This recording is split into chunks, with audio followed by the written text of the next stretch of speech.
রহিম বিসমিল্লাহির রহমানির রহিম। Doctor Ayesha Razia Khandakar school and কলেজের 2025-26 সেশনের নবাগত শিক্ষার্থীদের নবীনবরণ উপলক্ষে উপস্থিত আছেন অত্র প্রতিষ্ঠানের উপদেষ্টা মণ্ডলীর আহ্বায়ক সদস্য, উপস্থিত অত্র প্রতিষ্ঠানের মাননীয় অধ্যক্ষ মহোদয় এবং সম্মানিত শিক্ষক মণ্ডলী, আমার সামনে উপবিষ্ট নবাগত শিক্ষার্থীবৃন্দ, সকলকে জানাই আমার আন্তরিক সালাম। আসসালামু আলাইকুম ওয়া রাহমাতুল্লাহি ওয়া বারাকাতুহু। সুপ্রিয় উপস্থিতি, আমার বক্তব্যের প্রারম্ভেই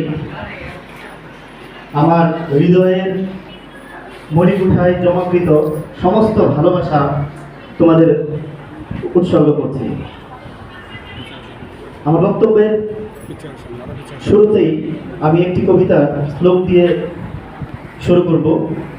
সেটি হচ্ছে, তোমাদের হাসি গান কথাও কাজে বিকশিত হবে ধরা নতুন সাজে।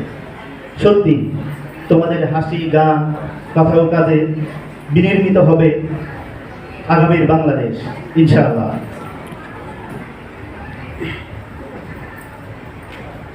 আমরা দেখেছি তারুণ্যের অদম্য সাহস বারবার এদেশে এনে দিয়েছে স্বাধীনতা।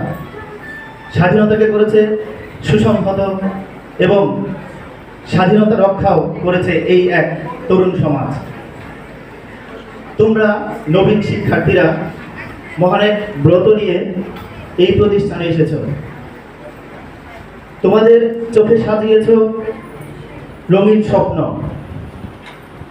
সেই রঙিন স্বপ্নের আভায় তোমাদের ভবিষ্যৎ স্বপ্নকে রাঙিয়েছ তোমরা।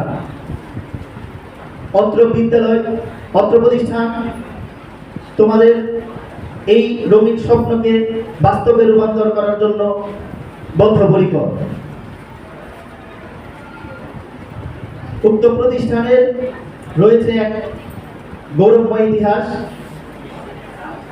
বিস্তারিত মাঠ, প্রশস্ত ক্যাম্পাস, নিবেদিত প্রাণ, এক ঝাঁক মানুষ গড়ার কারিগর, মহান শ্রদ্ধেয় শিক্ষক মণ্ডলী, যারা তোমাদের এই স্বপ্নকে বাস্তবে রূপান্তর করার জন্য বদ্ধপরিকর থাকবে ইনশাআল্লাহ। আমি আমার বক্তব্য আর দীর্ঘায়িত করব না। এখানে শ্রদ্ধেয় শিক্ষক মণ্ডলী রয়েছেন, আমন্ত্রিত অতিথিবৃন্দ রয়েছেন, তারা তাদের মূল্যবান বক্তব্য রাখবেন। আমরা মনোযোগ দিয়ে তাদের বক্তব্য শুনব এবং সে অনুযায়ী নিজেদের জীবনকে গঠনের চেষ্টা করব। শেষ একটি কথা দিয়ে আমি শেষ করতে চাই, জ্ঞানের আলো খুঁজি, স্বপ্নের দ্বার, আগামীর দিন শুধুই সম্ভাবনা। ধন্যবাদ সবাইকে। আসসালামু আলাইকুম।